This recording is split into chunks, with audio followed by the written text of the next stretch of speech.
Slowing down. Revised data points to weaker growth for the Japanese economy. An election in 60 days. Thailand's Prime Minister dissolves parliament and promises a general election in the coming months. Hello and welcome to this Monday edition of Asia Business Report. I'm SHARANJIT in Singapore. We start today with Japan's economy, which expanded by 0.3% in the 3 months to September compared to the previous quarter. That's revised down, though, from an earlier estimate of 0.5%. The revision on third quarter GDP underscores Japan's fragile economic recovery, and there's a big question mark over future growth as the government plans to increase the country's sales tax next April.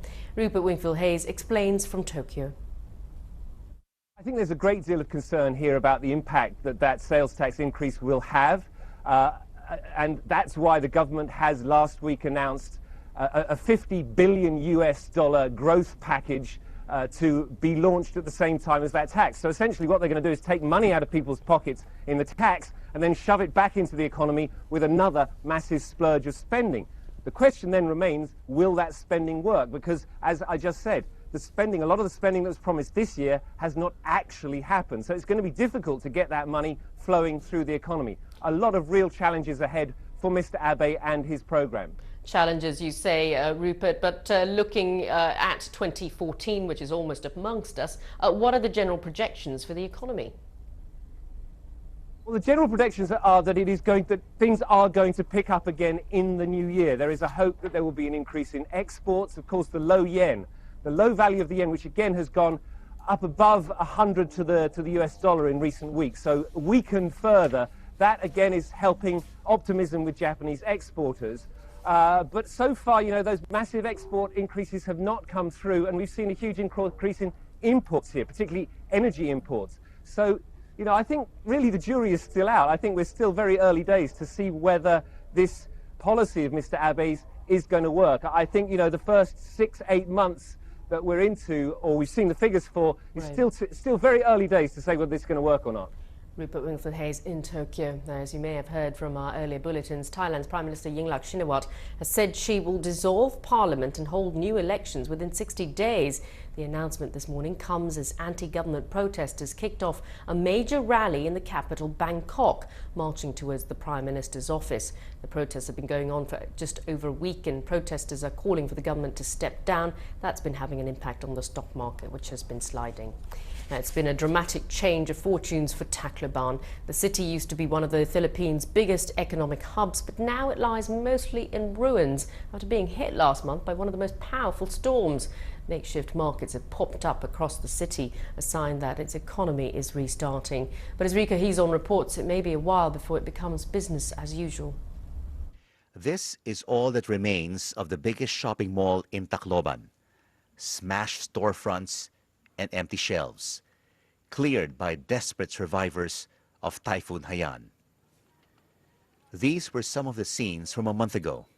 People scrambling to find food, water, and medicine by whatever means necessary. No shop was left untouched, but it wasn't just a supermarket and pharmacy that had their shelves emptied. People also took home electrical appliances, jewelry, and other luxury items. To prevent further damage, major businesses have installed armed security guards, and workers are clearing away the debris so that they can reopen by next year. But so far, only about 30% of the city's businessmen have returned. One of them is Andrew Nang, who runs a distribution warehouse. He worries that the situation will deteriorate again. The security is concentrated only on the downtown area, but on the outskirts where the factories, warehouses are located, there's very little security. And there's also a notice that security will be pulled out by December. So that's still a concern by comes January. If I would speak for the business sector, actually their spirits are very down. They're very discouraged because security was not existent, their businesses were looted, everybody lost a lot of investments and the life savings. So We generally need the government to come in, or the central bank and our banks too, to help local business. Andrew said that he was lucky that his warehouse was protected right after the storm hit. This rival warehouse across the street was destroyed and also completely ransacked. And for businessmen facing this kind of damage, cleaning up and starting over is a daunting task. Rico Hizon, BBC News, Tacloban City in the Philippines. Now, trade ministers from 12 countries are in Singapore in a last-minute effort to strike a basic agreement by the year's end on the Trans-Pacific Partnership. The Pacific Rim countries are looking for political solutions on issues which include intellectual property rights and a reform of state-owned companies. TPP negotiations have been going on for nearly 4 years, and if the countries do reach an agreement, it could pave the way for members to forge stronger trade ties with China, who is not a TPP member, as explained by Parag Khanna from the New America Foundation. A lot of the countries on both sides of the Pacific already have very strong relationships with each other. So even a non-TPP country like China already has very strong trade relationships with Chile and Andean countries of South America. And Canada is increasing its trade with China as well. So the point is actually to use this as a bridge to strengthen the relationship with free trading, truly free trade, market-oriented economies across the Pacific, and use that as a lever to pull China in gradually and help change Chinese policies around its state-owned enterprises and government-backed companies so that they will benefit as well from greater access, reciprocal access to China. Parag Khanna there. And staying with China, data from the weekend showed the country's exports rose by nearly 13% in November. That surpassed expectations, and that means demand is picking up from bigger economies such as the US and Europe. But China's imports rose 5% in the same month, when economists were expecting more, and this signals that China may still have some ways to go when it comes to boosting growth through domestic consumption. Meanwhile, fresh data this morning showed inflation is moderating in China. Consumer prices slowed to 3% in November when compared to 3.2% in October. The reading in October was at an 8-month high. And of course, for more on the Chinese economy and other top business headlines from around the world, you can visit our website at bbc.com/business. Now, emerging markets like India are looking more attractive than ever to retailers, particularly luxury retailers. The number of high earners willing to flash their cash is growing strongly. Shilpa Kannan spoke to those on both sides of the counter in Delhi, India's biggest luxury market. Anyone seen combining sushi with shopping in the country's biggest luxury mall in posh South Delhi? Many, like Nidhi Sarin, come here with friends for what's popularly called a kitty party in India. Elite women get together over lunch and pool money to spend on luxury handbags or shoes. Catering to them, several international brands have opened stores here now. Now it's so much easier because I can just walk into a store, see all the options and just pick up what I like. And it's definitely made our lifestyles better because obviously there's more variety and more chances to buy.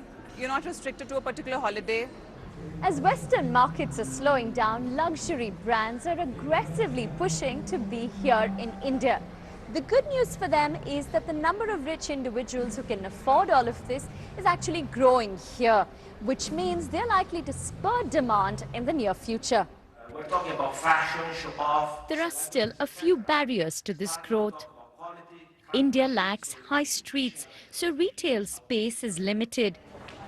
Yet the luxury market has witnessed a robust growth of 15% over the last 3 years and is now estimated to be worth nearly $8 billion. But high import duties on luxury products are worrying retailers.